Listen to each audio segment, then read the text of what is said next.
Sean todos bienvenidos. En el presente video mis compañeros Abdul-Khaled José, Abreu Antonella, Asibe Marbet, Acosta José, Acosta Carlos, Acosta Génesis, Acosta Atenaida y mi persona Ariani Jabache les hablaremos sobre las anemias hemolíticas. Las anemias hemolíticas constituyen un grupo heterogéneo de trastornos, cuyo denominador común es el acortamiento de la vida media de los hematíes en la circulación sanguínea, que habitualmente es de unos 120 días. El proceso de destrucción acelerada de hematíes, denominado hemólisis, supone un estímulo para un incremento en su producción. Este aumento en la eritropoyesis de la médula ósea, mediado por la eritroproyetina y otros factores estimulantes, origina una salida a la sangre periférica de formas no maduras de hematíes, es decir, los reticulocitos. Por tanto, una de las características fundamentales de la anemia hemolítica es presentarse como una anemia regenerativa, que cursa con una cifra de reticulocitos elevada. La hemoglobina liberada tras la destrucción de los hematíes es catabolizada y ello se traduce en un aumento de bilirrubina e ictericia. La respuesta medular a la anemia puede implicar que la producción de serie roja aumente entre 6 y 8 veces su actividad normal. Esto conlleva que en ocasiones, si la hemólisis no es muy intensa, la capacidad medular de producción compensa la hemólisis y no exista anemia, lo que se denomina hemólisis compensada. Si la vida media de los hematíes está tan acortada que la capacidad de producción de la médula se ve superada, por la hemólisis se produce la anemia.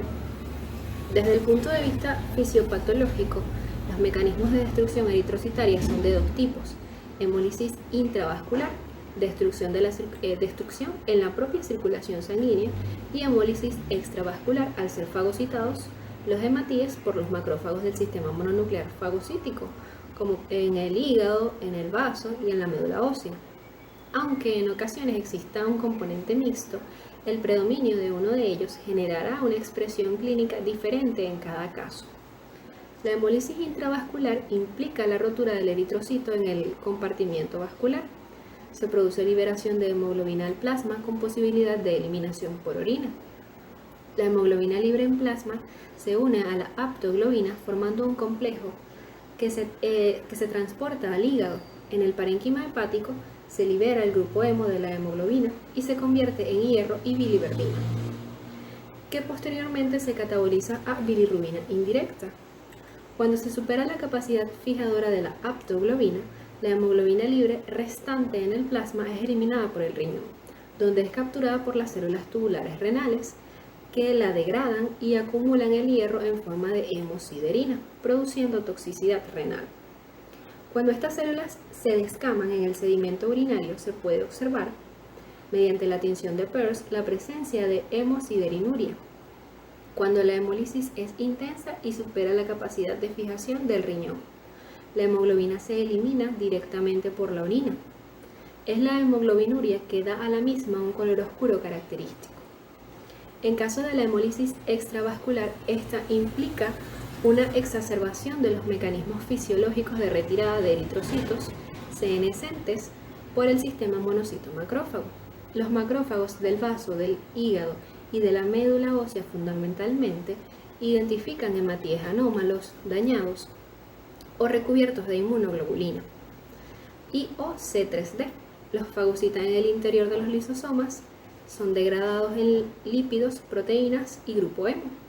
Este último libera hierro y biliverdina, que es catabolizada a bilirrubina. En los casos de hemólisis crónica es frecuente la presencia de esplenomegalia, principal órgano de captura y destrucción de los hematíes alterados. En la clasificación etiopatogénica de las anemias hemolíticas se consideran dos grandes grupos, dependiendo del mecanismo de destrucción acelerada de los hematíes: aquellas en las que la hemólisis es debida a defectos estructurales o intrínsecos de los hematíes o anemias corpusculares, y las anemias extracorpusculares por trastornos extrínsecos a los hematíes.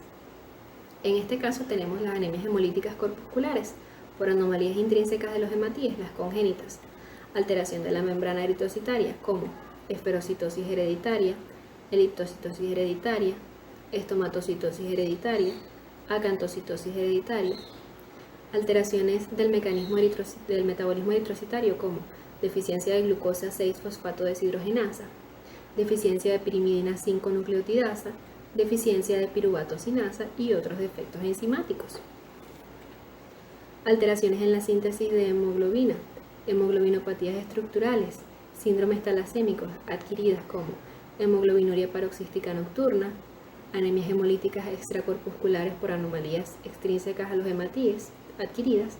Tenemos en este caso las de destrucción inmune, que está mediada por anticuerpos.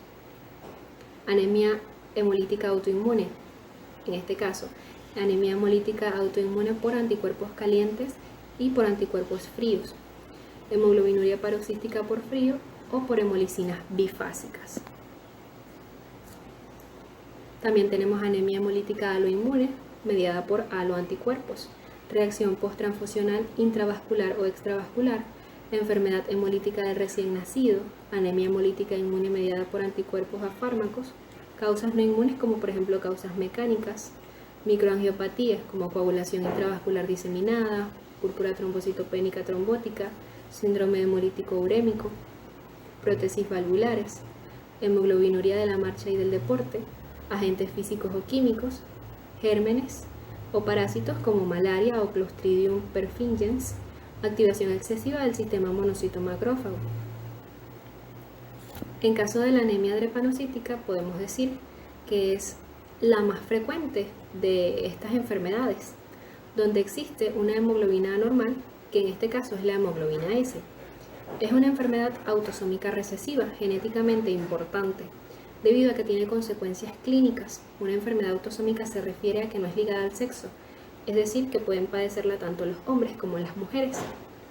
Los síndromes drepanocíticos son causados por una mutación del gen de la globina beta, que sustituye por valina el sexto aminoácido, el ácido glutámico.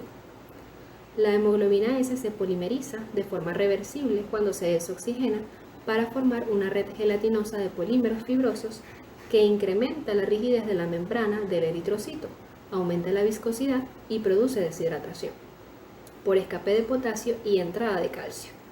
Estos cambios producen también la forma de Os característica. Los drepanocitos pierden la flexibilidad necesaria para atravesar los capilares finos. Poseen membranas pegajosas que se adhieren de manera anormal al endotelio de las vénulas pequeñas. Estas anomalías provocan episodios impredecibles de vasooclusión microvascular y destrucción prematura de los eritrocitos, es decir, anemia hemolítica. La hemólisis ocurre porque el vaso destruye los eritrocitos anormales. Algunos síndromes drepanocíticos se producen por la herencia de la hemoglobina S de un progenitor y de otra hemoglobinopatía, como la talasemia beta o la hemoglobina C del otro progenitor. La drepanocitosis, que es una enfermedad prototípica, es el estado homocigoto respecto a la hemoglobina S. Los tipos de enfermedades de células falciformes más frecuentes son la hemoglobina SS. Las personas que tienen esta forma de enfermedad de células falciformes heredan dos genes drepanocíticos S, uno de cada padre. Se denomina con frecuencia anemia de células falciformes o anemia drepanocítica y generalmente es la forma más grave de la enfermedad. La hemoglobina SC, en este caso estas personas heredan un gen de drepanocito S de un padre y un gen de hemoglobina anormal denominado C del otro padre. La hemoglobina es una proteína que permite que los glóbulos rojos transporten oxígeno a todas las partes del cuerpo y por lo general esta es una de las formas más leves de la enfermedad de células falciformes. También está la hemoglobina S beta talasemia. Las personas que tienen este tipo de enfermedad de células falciformes heredan un gen de drepanocito S de un padre y un gen de beta talasemia, otro tipo de anemia, de otro padre. Entonces existen dos tipos de beta talasemia. Está la beta talasemia 0 y la beta talasemia positiva. Las personas con hemoglobina S beta 0 talasemia por lo general presentan una forma grave de enfermedad de células falciformes y las personas con hemoglobina S beta positivo talasemia suelen tener una forma más leve de esta afección. También hay unos tipos raros de enfermedad de células falciformes. Estas serían la hemoglobina D, la hemoglobina E y la hemoglobina O. Las personas que tienen estos tipos de enfermedad de células falciformes heredan un gen drepanocítico S y otro gen de un tipo de hemoglobina anormal. Puede ser la D, la E o la O. La gravedad de estos tipos más raros de enfermedad de células falciformes puede variar mucho. Rasgos de las células falciformes. Las personas que tienen el rasgo de células falciformes o rasgo drepanocítico heredan un gen de la célula falciforme S de un padre y un gen normal A del otro padre. Generalmente las personas con el rasgo de células falciformes no tienen ningún signo de la enfermedad y llevan una vida normal, pero pueden transmitirle el rasgo a sus hijos. Además, hay algunos problemas de salud poco frecuentes que pueden estar relacionados potencialmente con el rasgo drepanocítico. Manifestaciones clínicas de pacientes con enfermedad de células falciformes. La anemia de células falciformes es un trastorno hereditario de los glóbulos rojos en el que no hay suficientes glóbulos rojos sanos para transportar oxígeno por todo el cuerpo. Normalmente los glóbulos rojos redondos y flexibles se mueven fácilmente a través de los vasos sanguíneos. En la anemia de células falciformes los glóbulos rojos tienen forma de hoz o de media luna. Estas células son más rígidas y más pegajosas y pueden quedar atascadas en los vasos sanguíneos pequeños, lo cual puede aminorar o bloquear ya directamente el flujo sanguíneo y de oxígeno a distintas partes del cuerpo. Vamos a separar estas manifestaciones clínicas en manifestaciones clínicas agudas y crónicas. Entre las manifestaciones clínicas agudas podemos encontrar las crisis oclusivas. Son las más frecuentes y pueden afectar a todos los órganos del paciente. En los niños suelen ser desencadenadas por infecciones, mientras que no siempre se demuestra una causa previa en los adultos. A veces puede ser relacionada con la humedad o el frío. También podemos encontrar el dolor vasooclusivo. En este, su comienzo es repentino y atribuible a la obstrucción de la microcirculación por la falciformación. También podemos encontrar crisis cerebrales. Existe un alto riesgo de ictus en estos pacientes. Sin tratamiento, hasta un 11% de los pacientes con enfermedad falciforme podría sufrir de ictus antes de los 20 años y un 25% antes de los 40. También pueden haber crisis pulmonares. En esta la circulación por la arteria pulmonar tiene una baja tensión de oxígeno y un flujo lento, lo que facilita la falciformación. Se observan diferentes complicaciones agudas y crónicas, entre las que destaca el síndrome torácico agudo, proceso que en lo general requiere hospitalización. ¿Por qué? Porque es muy grave. Este cursa con fiebre, taquipnea, dolor torácico, leucocitosis, dificultad para respirar e infiltrados pulmonares. También pueden haber crisis abdominales. Estos son cuadros de abdomen agudo atribuibles a infartos del mesenterio, a veces difíciles de diferenciar con el cólico biliar. También pueden haber crisis aplásicas. En estos pacientes se produce una caída brusca de la hemoglobina con disminución de los reticulocitos. También pueden haber crisis de secuestro esplénico. Estas se producen por el fenómeno de vasoclusión dentro del vaso y el acúmulo masivo de hematíes en el mismo.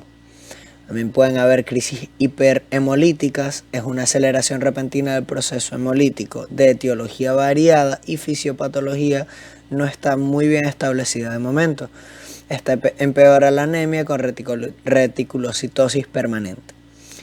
Pueden haber también infecciones, es la complicación más frecuente en la infancia y la causa más habitual de muerte a todas las edades.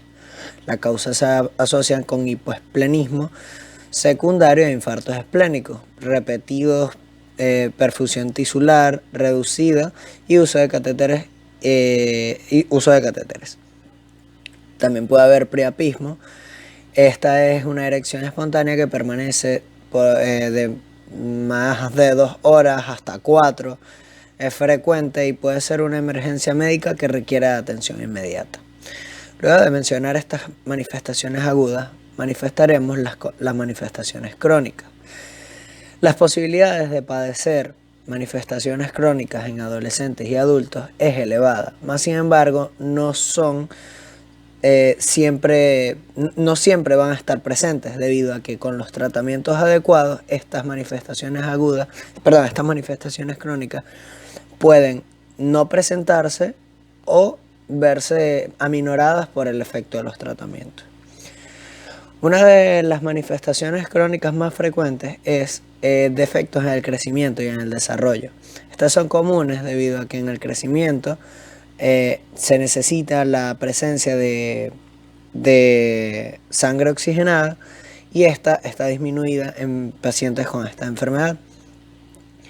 El crecimiento puede sufrir retrasos y entre estas su patogénesis puede estar incluida hipogonadismo, hipopituitarismo e insuficiencia hipotalámica, por lo que es conveniente monitorizar el crecimiento de estos pacientes. También pueden haber complicaciones esqueléticas, estas incluyen desde dactilitis en los niños hasta osteoporosis y necrosis vascular y osteomelitis en los adultos. Pueden haber también retinopatías. En esta enfermedad es frecuente observar retinopatías como consecuencia de la isquemia y oclusión de la arteria retiniana, con retinopatía proliferativa asociada, hemorragia vítrea y desprendimiento de retina. Por esto es conveniente empezar a evaluar a los niños que tengan esta enfermedad a partir de los 10 años. Las úlceras en las piernas, que con frecuencia se infectan por estafilococos aureus o pseudomonas, son dolorosas y suelen aparecer después de los 10 años espontáneamente o después de un traumatismo. También hay riesgo trombótico. En la enfermedad falciforme hay un estado de hipercoagulabilidad y los pacientes tienen un riesgo trombótico venoso elevado. También en el embarazo hay bastante riesgo, principalmente en el primer trimestre. ¿Y por qué? Bueno, porque hay una mortalidad elevada debido a la incidencia de complicaciones, como pueden ser el síndrome torácico agudo, infecciones, la preeclampsia, trombosis, y también hay un riesgo elevado de mortalidad fetal y de prematuridad. Continuamos con el diagnóstico, el cual estará orientado a una etapa prenatal y una etapa postnatal. En la etapa prenatal se tomarán las muestras de las vellosidades coriónicas o a través de amniocentesis para luego hacerle PCR o una hibridación de los alelos específicos. Y en la etapa postnatal será a través de la hematología, el frotis periférico, el metabisulfito de sodio y la electroforesis. A nivel hematológico tendremos la valoración de la serie eritrocitaria, leucocitaria y plaquetaria. Habrá una disminución de la hemoglobina entre 5 a 10 gramos de cilitro, una disminución del hematocrito menor a 35% en mujeres y menor a 45% en hombres. El tamaño promedio de los eritrocitos no se verá afectado y habrá un aumento de los reticulocitos. Recordemos que esto es una hemólisis y por lo tanto el cuerpo va a reaccionar generando más eritrocitos y los reticulocitos son hematíes jóvenes. También se considerará el aumento de los leucocitos y de las plaquetas, por eso tendremos que habrá anemia, reticulocitosis, leucocitosis y trombocitosis, y esta anemia drepanocítica se considera normocítica, normocrómica y regenerativa.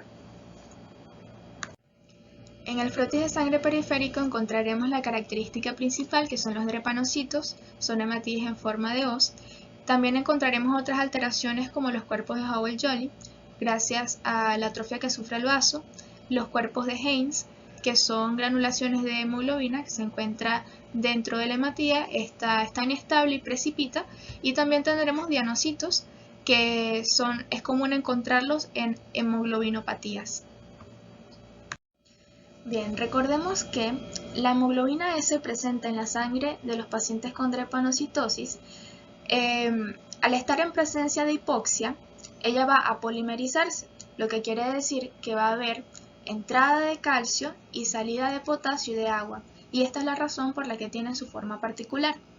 Una forma de probar esto es utilizando el metabisulfito de sodio, en el cual se tomarán 2 gotas de sangre, se colocarán en un portaobjeto, a esto se le coloca la sustancia, el metabisulfito de sodio, luego se le coloca un cubreobjeto, se esperan de 12 a 24 horas y al cabo de este tiempo tendremos la formación de drepanocitos.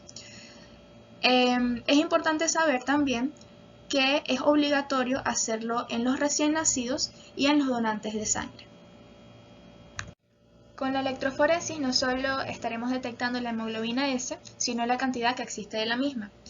Si solamente está presente la hemoglobina S, significa que estamos en presencia de anemia falciforme, pero si está positivo para hemoglobina A y S, esto es un rasgo drepanocítico. No quiere decir que es la enfermedad, ya que estos no cuentan con los mismos cambios a nivel hematológico y con las complicaciones. La supervivencia de estos pacientes ha mejorado gracias al diagnóstico precoz y a los tratamientos con nuevos fármacos. Su manejo es multidisciplinario, con hematólogos, pediatras, médicos familiares y el servicio de emergencia. Hay que mantener también un control periódico de estos pacientes y es fundamental la educación tanto al paciente como a los familiares. El tratamiento se basa en evitar las complicaciones y tratar las manifestaciones clínicas también. Y por ahora se tiene la cura, que sería el trasplante de progenitores hematopoyéticos, pero esto también tiene sus propias indicaciones. Debido a la anemia que causa la hemólisis, se recomienda el uso de ácido fólico de 1 miligramo al día, también de calcio y de vitamina D, y de otros suplementos vitamínicos que no contengan hierro, a menos que el paciente tenga ferropenia. Y de acuerdo a la esplenia, todos los niños que tengan drepanocitosis deben recibir la penicilina B de 125 a 250 miligramos 2 veces al día a partir de los 3 meses de edad hasta al menos los 5 años. Y en cuanto a las vacunas, ellos deben también estar inmunizados antes Streptococcus pneumoniae, Haemophilus influenzae, Neisseria meningitidis, también contra la influenza y la hepatitis B. Es importante recordar también que estos pacientes sufren de un síndrome febril, es decir, al momento de tener más de 38,5 grados, esto constituye una emergencia médica y deben acudir al centro de emergencia, en donde deberán ser atendidos y estudiados para posteriormente aplicarle antibiótico-terapia de forma parenteral. En cuanto a la enfermedad veno-oclusiva, tenemos que es una enfermedad bastante dolorosa, por lo tanto hay que utilizar analgésicos, pero antes de eso es importante hacer una hiperhidratación, sobre todo en aquellos pacientes que ya presenten priapismo. La hidratación se hace con 3000 cc por milímetro cuadrado, con soluciones que sean isotónicas o hipotónicas, con dextrosa, la solución de 0,45%, la solución fisiológica. Posteriormente a eso sí aplicamos los analgésicos con los AINES u opioides, y es importante también hacer esto de forma gradual. No se pueden dar opioides de primera instancia porque vamos a hacer que el paciente sea farmacodependiente.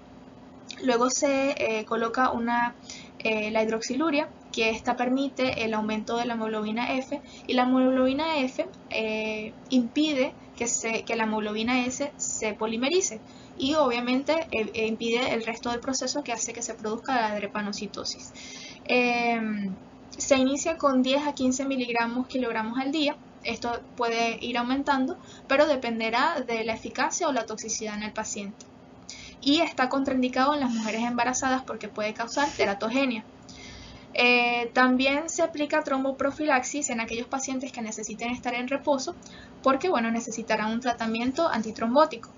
Y por último tenemos la transfusión sanguínea, ya que esta aumenta la oxigenación y por lo tanto disminuye los niveles de hemoglobina S.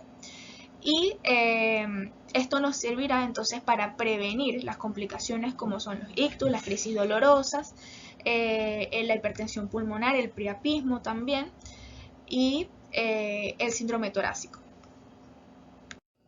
Es necesario considerar también que hacer politransfusiones en los pacientes hace que estos tengan una sobrecarga de hierro y esto los predispone también a hemosiderosis. Por lo tanto, se considera el uso de los quelantes orales. Por último, tenemos lo que es la cura para la enfermedad, que es el trasplante de progenitores hematopoyéticos o el trasplante de médula ósea. Y a pesar de que tenemos la cura, es importante que sepamos que esta enfermedad es muy variable y que los factores pronósticos no están bien establecidos como para contrarrestar el riesgo de todo el procedimiento. Además de eso, los tratamientos anteriormente explicados han tenido buena efectividad y por todas estas razones las indicaciones para aplicar este trasplante se han reducido a aquellos pacientes que tengan menos de 16 años, que sufran de anemia intensa, de crisis vaso-oclusivas repetidas e infecciones graves y que tengan un donante sano histocompatible. Ahora hablemos un poco de los síndromes talasémicos. Los trastornos congénitos de las hemoglobinas pueden clasificarse en dos grandes grupos. Las talasemias, en las que existe una disminución o una ausencia de la síntesis de al menos una de las cadenas de globina que forman la hemoglobina. Pero la cadena sintetizada es normal. Esto se conoce como un trastorno cuantitativo. Y también están las hemoglobinopatías estructurales, en las que se produce una síntesis en cantidades normales de una cadena de globina anormal. Esto se conoce como un trastorno cualitativo. Constituyen las alteraciones monogénicas más frecuentes en el mundo. De hecho, se estima que cerca del 5% de la población mundial es portadora de alguna alteración en la síntesis de hemoglobina. El número de estas alteraciones se incrementa cada día más, aunque la gran mayoría no afecta a la salud del individuo en estado heterocigoto. La evaluación clínica de los pacientes, el análisis directo del ADN y el análisis estructural de las variantes de la hemoglobina han sido fundamentales para la comprensión de estas hemopatías. Estructura de la hemoglobina humana normal. Todas las hemoglobinas humanas tienen una estructura básica similar, que son dos pares de cadenas polipeptídicas de globina idénticas, cada una de las cuales se asocia a una porfirina, que contiene un grupo hierro, un grupo hemo. Cada molécula de hemo se asocia a una subunidad de globina a un nivel de un residuo de histidina. El ser humano puede sintetizar 6 tipos diferentes de cadenas de globina: alfa, beta, gamma, delta, epsilon y zeta. A su vez, las cadenas gamma tienen 2 subtipos según el aminoácido 136, sea una alanina o una glicina. La síntesis de las diferentes cadenas va cambiando a lo largo del desarrollo, de manera que las hemoglobinas presentes durante la vida embrionaria y fetal son diferentes a las del adulto. El conocimiento de la secuencia de aparición de las cadenas de globina nos va a ayudar a comprender por qué una hemoglobinopatía de carácter alfa, de cadenas alfa o de cadenas gamma, se manifiesta en el momento del nacimiento, mientras que las de cadena beta no se van a manifestar sino hasta los primeros meses de vida postnatal. Aquí vamos a ver las hemoglobinas embrionarias, compuestas por la hemoglobina Gower, la hemoglobina Gower 2 y la hemoglobina Portland. Estas son sintetizadas durante el periodo embrionario. Todas estas desaparecen al final del primer trimestre de gestación y carecen de importancia clínica después del nacimiento. También vemos la hemoglobina fetal, conocida como hemoglobina F. Esta consta de 2 cadenas alfa y 2 cadenas gamma. Ellas, a partir del nacimiento, descienden rápidamente. También tenemos, por último, la hemoglobina del adulto, que tiene 2 subtipos: la hemoglobina A, que es la principal del adulto, y está constituida por 2 cadenas alfa y 2 cadenas beta. La hemoglobina 2 está constituida por 2 cadenas alfa y 2 cadenas delta.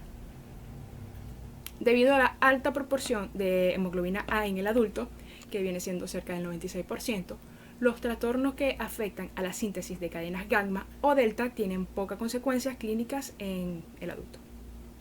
Trastornos de la hemoglobina. De forma genérica, los trastornos de la hemoglobina se conocen como hemoglobinopatías.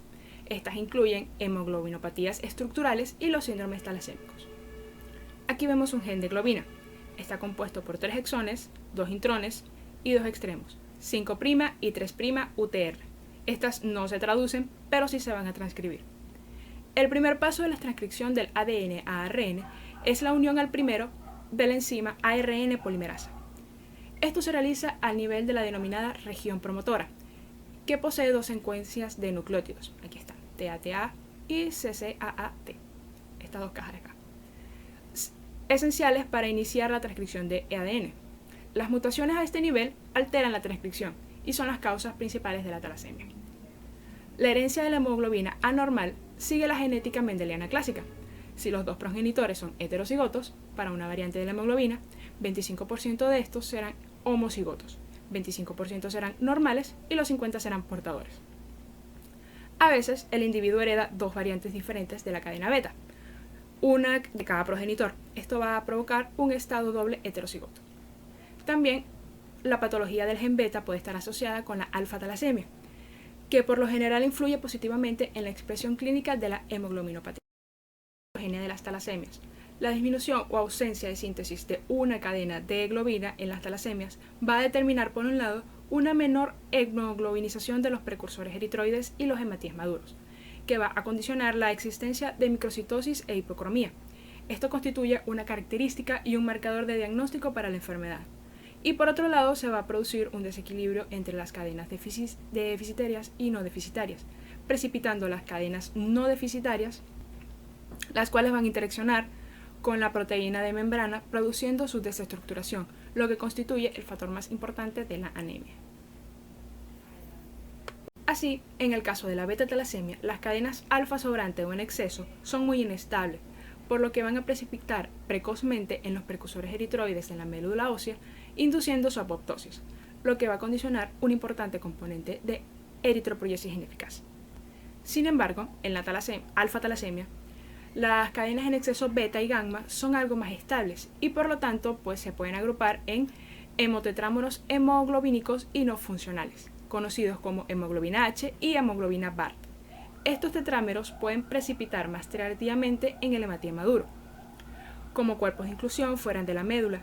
Así, el grado de eritropoyesis ineficaz es mucho menor, existiendo así un componente de hemólisis mucho mayor que en la beta-talasemia. Manifestaciones clínicas.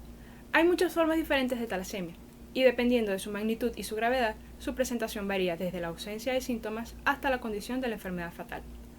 Los niños con talasemia pueden mostrar signos y síntomas en la primera infancia. Estos signos y síntomas son similares a los de niños con anemia. Pueden incluir palidez de la piel, fatiga, debilidad, disnea. Otros signos pueden incluir irritabilidad, ictericia, retardo en el crecimiento y desarrollo, abdomen prominente, deformidades en los huesos faciales y hemoglobinuria. Un individuo que tiene talasemia menor es portador de la enfermedad y los glóbulos rojos son más pequeños de lo normal, pero mantienen una buena salud. Síndromes talasémicos. Las talasemias constituyen un grupo heterogéneo de anemias hereditarias que se transmiten con carácter autonómico, recesivo y se caracteriza o vienen definidas por una disminución o ausencia de la síntesis de una o más de las cadenas de globulina que forman la hemoglobina, como consecuencia de mutaciones, delecciones o inserciones en los genes que codifican dichas cadenas. Por lo tanto, las talasemias suponen un defecto cuantitativo en la síntesis de hemoglobina, a diferencia de las hemoglobinopatías estructurales, en las que las alteraciones moleculares de estos mismos genes determinan un cambio de uno o más aminoácidos en la estructura de la cadena de efectos y, por lo tanto, suponen defectos cualitativos. También podríamos decir que las síndromes talasémicos es un grupo de enfermedades causadas por la producción de hemoglobina anormal.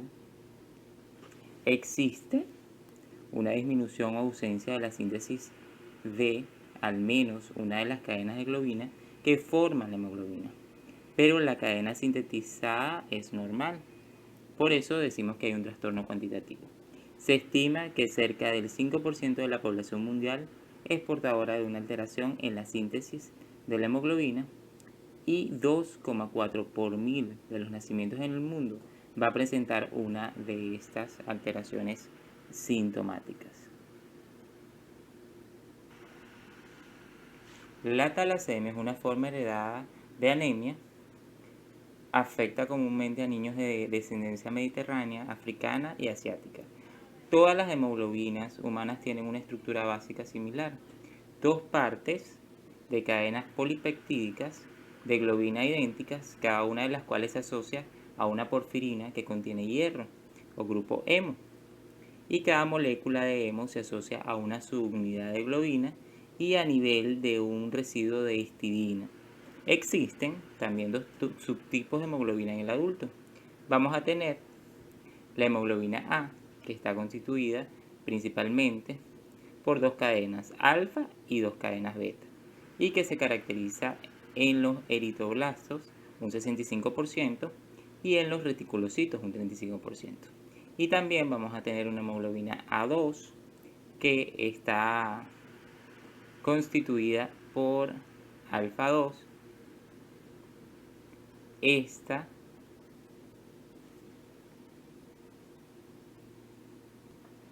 La hemoglobina A2, en la electroforesis de la hemoglobina del adulto normal, hay una pequeña porción no superior al 3% que no emigra con el componente principal y permanece muy próxima al punto de origen. Esta fracción ha sido denominada A2 y está constituida por dos cadenas alfa y dos cadenas delta.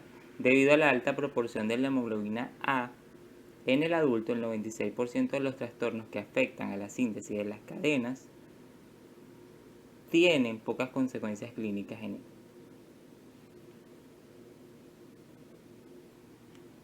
Cuando hablamos de talasemias genéticas, el gen defectuoso hace imposible producir hemoglobina normal. Los niños heredan este gen de uno o de ambos padres y la disminución o ausencia de síntesis de una cadena de globina en las talasemias va a determinar, por un lado, una menor hemoglobinización de los precursores eritroides y hematíes maduros, que va a condicionar la existencia de microcitosis e hipocromía, que constituye una característica y un marcador diagnóstico. Aquí podemos ver una esquematización de un patrón autosómico recesivo, en el cual se plantea que si dos padres son portadores pero no poseen la enfermedad, va a haber un 25% o uno de cada 4 veces va a salir un niño sano y que no va a ser portador de la enfermedad. Tenemos también que va a existir un 50% de probabilidad que nazcan 2 niños con la enfermedad pero de manera portadora, o sea, no van a tener la sintomatología. Y vamos a tener un 25% que es la personita que va a tener la enfermedad. Lo que nos deja de que vamos a tener un 75% de probabilidades de poder tener la enfermedad en una población. Por lo cual es importante porque a nivel epidemiológico, bueno, básicamente el análisis que se puede hacer allí es que las personas, o no todos saben si son portadores de la enfermedad y pueden unirse y tener un niño con alguien que también sea portador, y eso va a producir esta serie de patrón hereditario autosómico recesivo, y lo cual va a producir la enfermedad, por supuesto. Cuando hablamos de los signos y síntomas, básicamente, de manera general, nos explica de que hay muchas formas diferentes de talasemia y la magnitud de su gravedad varía desde la ausencia de síntomas hasta la condición de enfermedad fetal o fatal. Signos y síntomas de la talasemia, bueno, básicamente en los niños con talasemia mayor pueden mostrar signos y síntomas en la primera infancia y puede ser palidez de la piel, fatiga, debilidad, disnea o sensación de falta de aire. Y también hay otros signos que pueden incluir irritabilidad, histericia, crecimiento lento, abdomen prominente, deformidades en los huesos faciales, hemoglobinuria. Un individuo que tiene talasemia menor es portador de la enfermedad y sus glóbulos rojos son más pequeños de lo normal, pero mantiene una buena salud generalmente, porque no tiene tanto grado de la enfermedad. Ahora bien, vamos a estar hablando acerca de los tipos de talasemia y vamos a empezar por la beta talasemia homocigota o mayor, o anemia de Coley. Es la forma más severa de anemia y es una forma hereditaria de la anemia hemolítica caracterizada por anomalías en la producción de los glóbulos rojos sanguíneos, hemoglobina. La disminución del oxígeno en el organismo se manifiesta desde los 6 meses de edad y si no se le da tratamiento generalmente puede producir la muerte en pocos años. Se caracteriza por la necesidad de transfusiones periódicas para poder sobrevivir de los pacientes. Debido a la herencia, como les acabo de explicar hace poco en el esquemita que les di, que tiene que tener el gen beta talasémico de cada progenitor, por lo que ambos padres serán portadores del rasgo talasémico. Cuando se habla de la clínica, básicamente, dado que la hemoglobina F no tiene o no contiene las cadenas beta, los niños están clínicamente normales en el momento del nacimiento, pero la instauración de una anemia progresiva con detección de crecimiento, histericia, hepatoesplenomegalia, también va a tener una característica que es muy importante, que es cráneo en cepillo, adelgazamiento cortical. En las facies también va a tener una fascia mongoloide prominencia de la mandíbula, a la columna y en las extremidades. Son frecuentes generalmente las infecciones, las fracturas patológicas por rarefacción ósea y las cardiopatías por efecto de la anemia y la hemosiderosis. Cuando hablamos de los datos de laboratorio, es importante resaltar que la anemia grave con valores de hemoglobina entre 3 a 6 gramos de cilitro y van a tener BCM, volumen corpuscular medio, y HCM bajos. Cuando hablamos del frotis de sangre periférica, los hematíes son muy hipocrómicos y microcíticos, con importante punteado basófilo y dianocitosis. Hay eritroblastos circulantes, intensa anisopoiquilocitosis y los reticulocitos están elevados, aunque poco en relación con el grado de la anemia. El patrón electroforético o cromatófico muestra que la mayor parte de la hemoglobina F, el 60 al 95%, un pequeño porcentaje de hemoglobina 2 y una cantidad variable de hemoglobina A, dependiendo de si el genotipo incluye los dos genes recesivos. Cuando hablamos de la resistencia osmótica, está aumentada, la médula ósea, hiperplasia eritroide, el aumento de la bilirrubina indirecta y urobilinógeno como consecuencia de la hemólisis, sobrecarga de hierro también va a tener el paciente, lo cual se refleja con un incremento de hierro y la ferritina sérica y una disminución de la capacidad de fijación total de la transferrina. Y puede haber datos de disfunción endocrina y de hemosiderosis de órganos como el páncreas, el hígado y el miocardio. Cuando hablamos del tratamiento, las personas con beta-talasemia mayor pueden necesitar transfusiones periódicas de sangre. Si no se les trata con un régimen transfusional adecuado, la mayoría mueren en la juventud por miocardiopatías, trombosis pulmonares o infecciones. Ahora bien, pasamos a las talasemias intermedias, que desde el punto de vista clínico hay formas menos graves con clínica variable entre la talasemia mayor y menor, denominadas talasemias intermedias. La gran variabilidad en la expresión fenotípica también se refleja a nivel molecular, de manera que existen diferentes defectos genéticos que comprenden desde formas heterocigotas hasta formas homocigotas junto con la asociación de los otros factores o moduladores genéticos. Cuando hablamos de la clínica de la talasemia intermedia, en los casos graves de beta-talasemia intermedia, las manifestaciones clínicas son superponibles a las de la talasemia mayor. Algunas complicaciones son las úlceras en las piernas, los tumores o masas extramedulares de hematopoiesis, las complicaciones trombóticas, la hipertensión pulmonar y el desarrollo de anticuerpos y autoanticuerpos, el síndrome de hiperhemolítico y la sobrecarga de hierro. Cuando se habla del tratamiento, la prevención de las formas homocigotas mediante el diagnóstico precoz de los portadores, consejo genético y diagnóstico prenatal. Entonces comenzamos a hablar acerca de las transfusiones y esto dependerá totalmente de transfusiones, pero antes de la primera transfusión es preciso asegurar que se han realizado todas las pruebas diagnósticas para considerar la inmunización contra la hepatitis B y plantear el trasplante de médula ósea halogénico, ¿cierto? Entonces tenemos que, hay ciertos parámetros para poder hacer este tipo de transfusiones. Cuando tienen anemia grave es importante ver que se consideran ciertos criterios para que se pueda establecer esa anemia.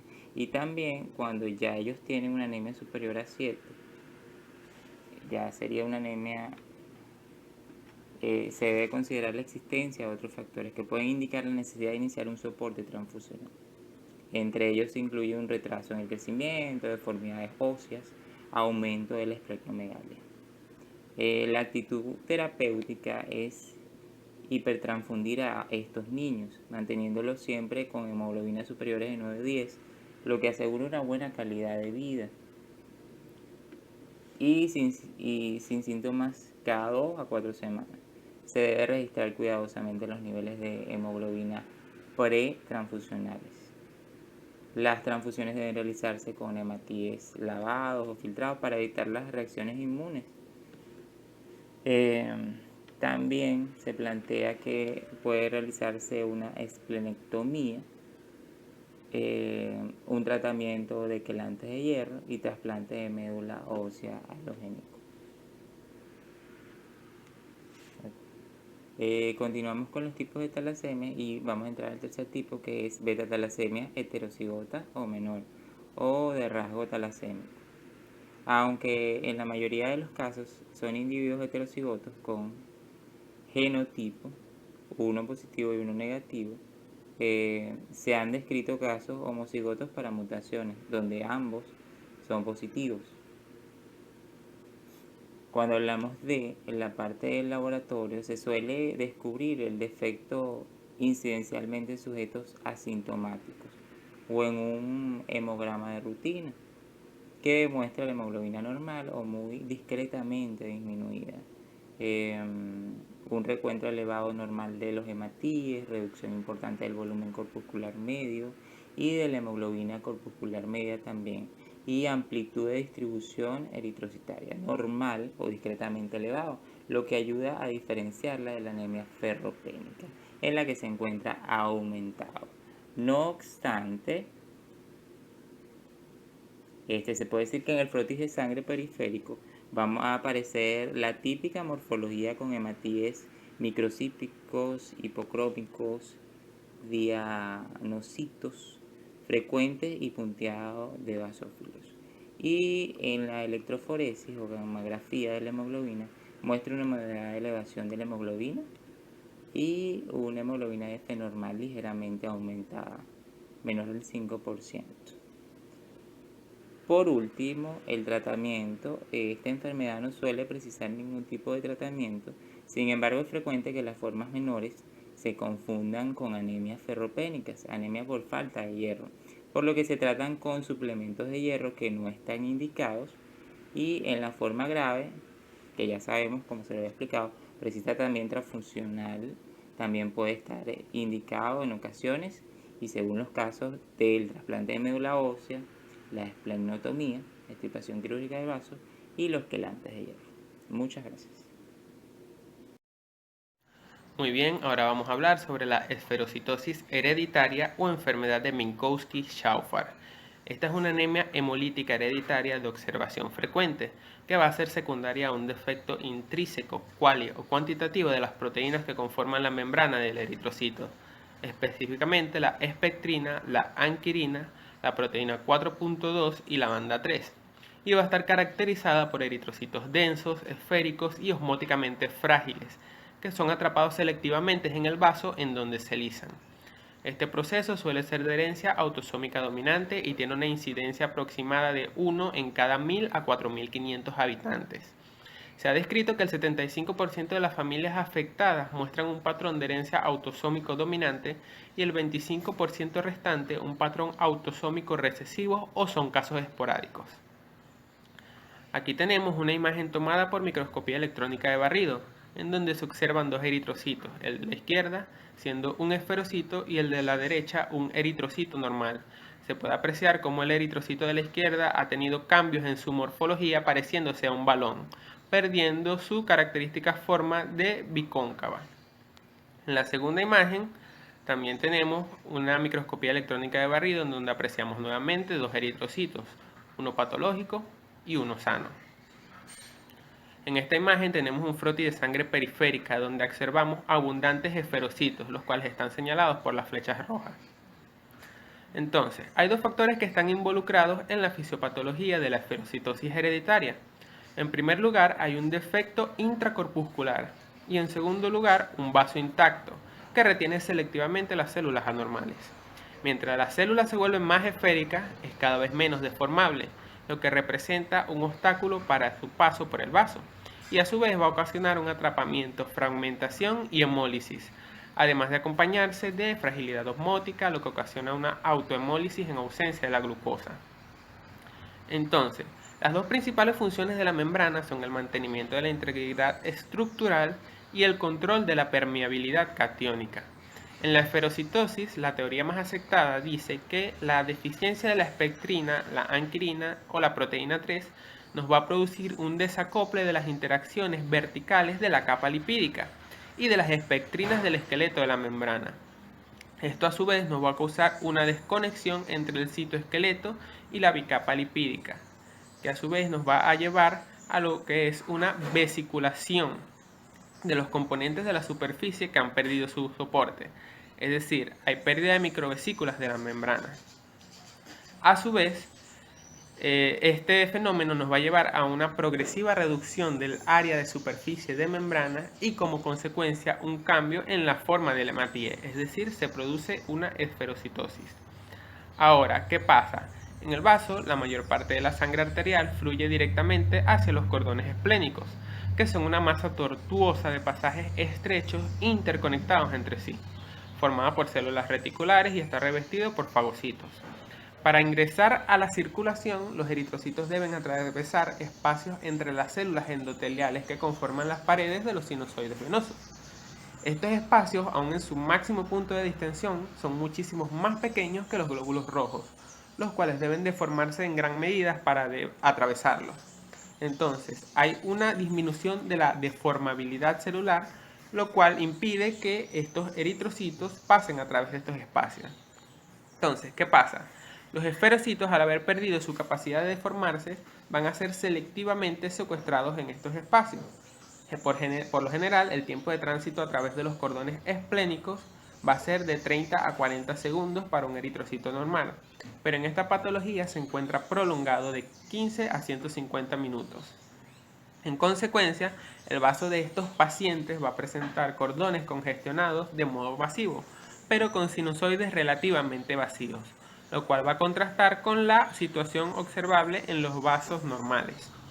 Entonces, esto nos va a causar una eritroestasia, nos va a hacer que disminuya la glucosa y a su vez el pH de la sangre. Durante su retención en el vaso, los esferocitos también van a sufrir diferentes cambios, lo cual los lleva a su destrucción, es decir, una hemólisis. Dentro del cuadro clínico de la esferocitosis es muy heterogéneo. Aproximadamente el 60% de los pacientes van a presentar una hemólisis parcialmente compensada que se va a manifestar con anemia ligera o moderada, ictericia y a su vez esplenomegalia. En los hallazgos típicos como la anemia, la ictericia y la esplenomegalia se asocian a un aumento de los reticulocitos y los esferocitos en los frotis de sangre periférica, así como la litiasis vesicular. Una historia familiar positiva también nos va a complementar el diagnóstico, el cual va a estar presente en aproximadamente el 75% de los casos, y el aumento de la fragilidad osmótica de los eritrocitos.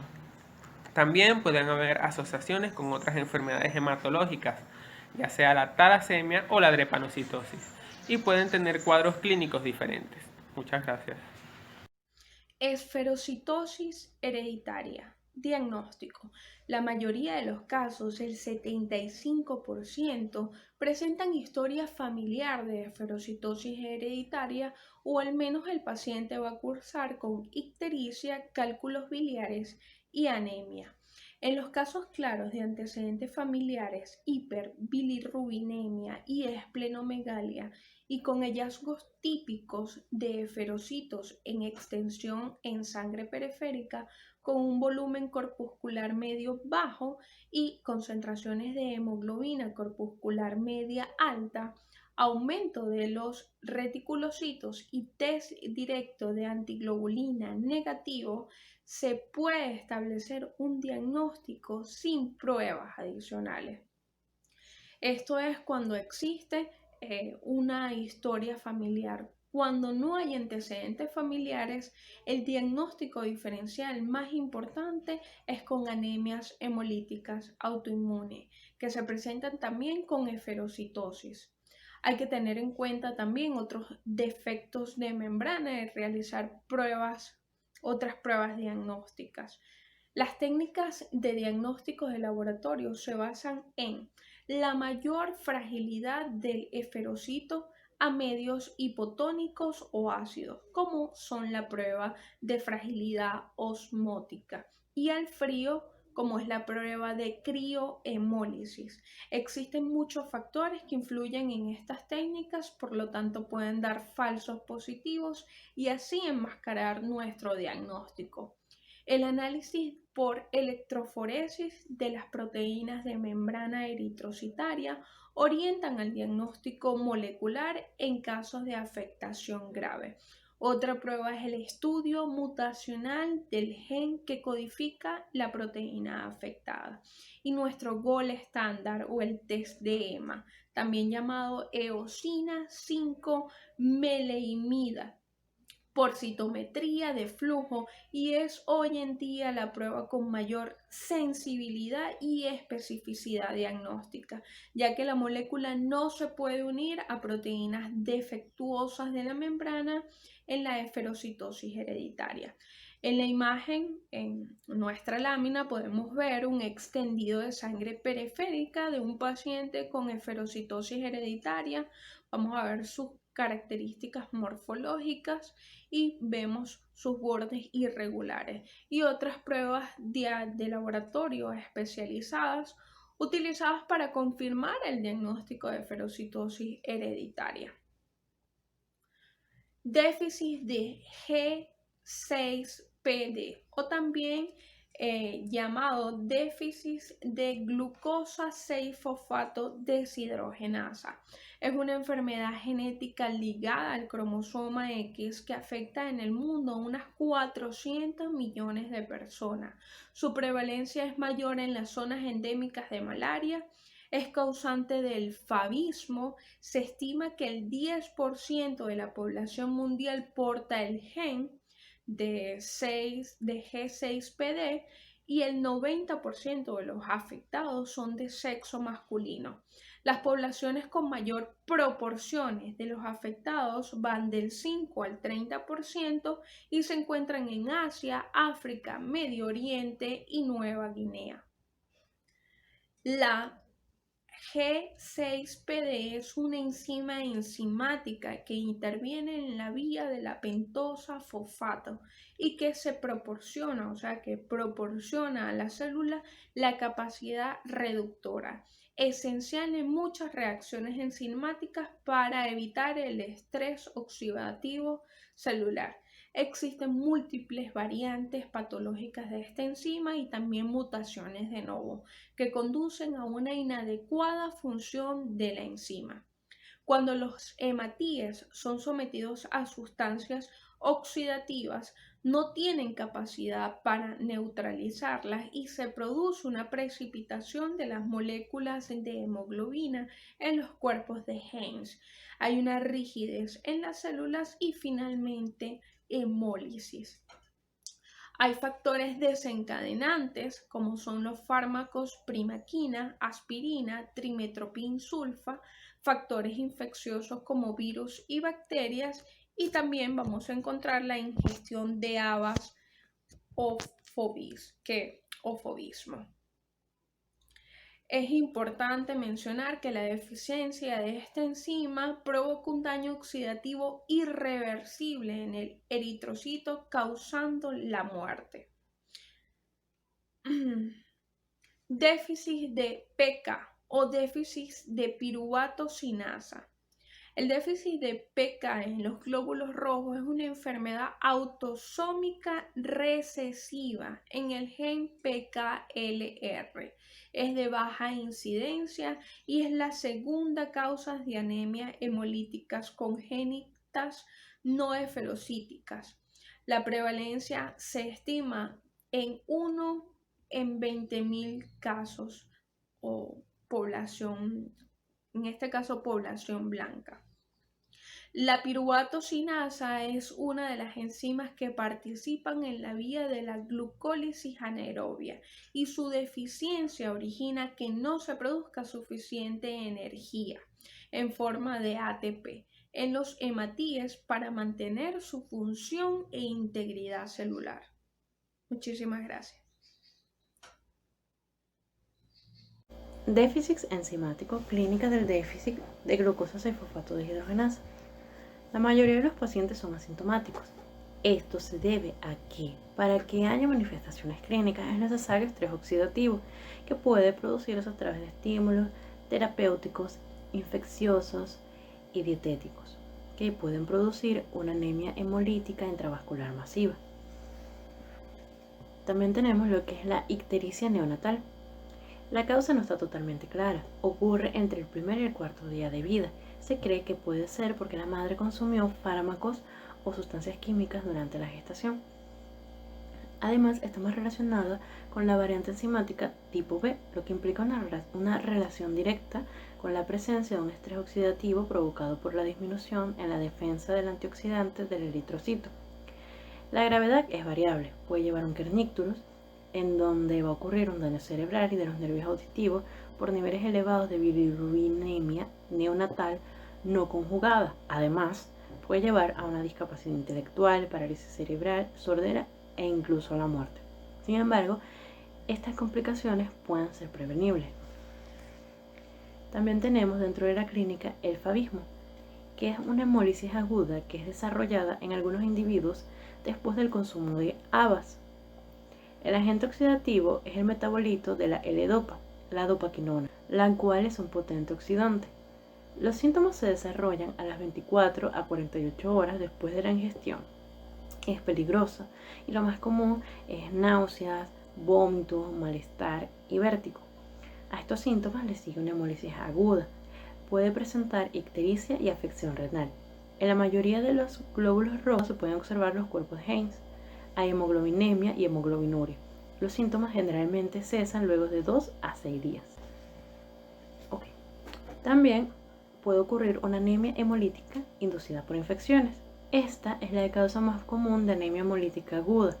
El anión superóxido y el peróxido de hidrógeno se generan en los macrófagos en respuesta a la infección, produciéndose por lo tanto agentes que dañan indirectamente a los glóbulos rojos. Por otra parte, el daño en la morfología de los eritrocitos provoca que sean blancos de macrófagos, por lo que pueden fagocitar a los hematíes. Ambos mecanismos actúan en la hemólisis del eritrocito.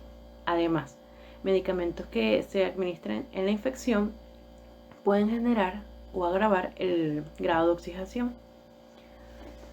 También tenemos la anemia hemolítica inducida por fármacos. El mecanismo exacto no está totalmente esclarecido. La severidad del trastorno se relaciona con la variante del glucosa sulfato deshidrogenasa y también con el tipo de fármaco que fue administrado. Después de administrar el fármaco seguido en 24 a 72 horas, hemólisis e ictericia. La hemólisis es primordialmente intravascular y normalmente se asocia con hemoglobinuria.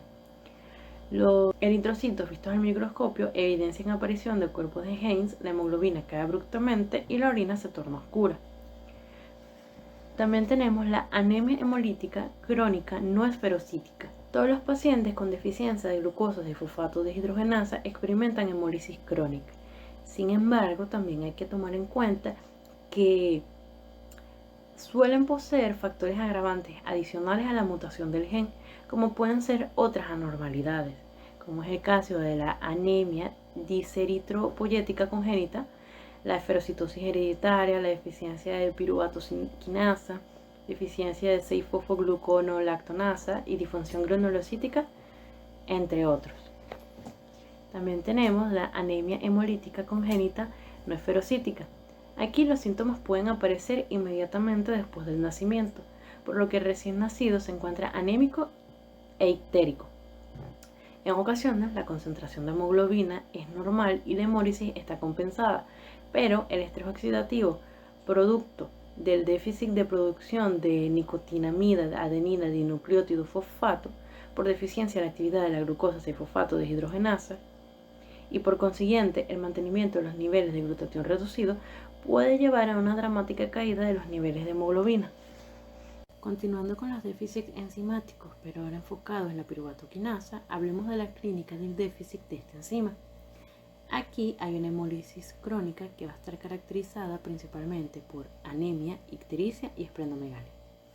Esta anemia puede estar presente en los primeros meses de vida y requerir transfusiones periódicas, o puede ser ligera y descubrirse en la pubertad o en el adulto. En algunos casos, la anemia puede estar ausente debido a una compensación completa de la hemólisis. Se puede presentar como única manifestación la ictericia. Las exacerbaciones de la anemia son infrecuentes y usualmente resultan de una hipoplasia medular post-infección. Además, algunos pacientes pueden presentar úlceras en miembros inferiores. Puede ocurrir una hiperbilirrubinemia indirecta que permanece de por vida, es frecuente en el periodo neonatal y está asociada a la formación de cálculos biliares a edades tempranas. El diagnóstico definitivo del déficit de piruvato quinasa es la cuantificación espectrofotométrica de los niveles de piruvato quinasa intraeritrocitario. Entre los hallazgos del laboratorio usualmente se encuentra la anemia, la reticulocitosis marcada, la hiperbilirrubinemia indirecta.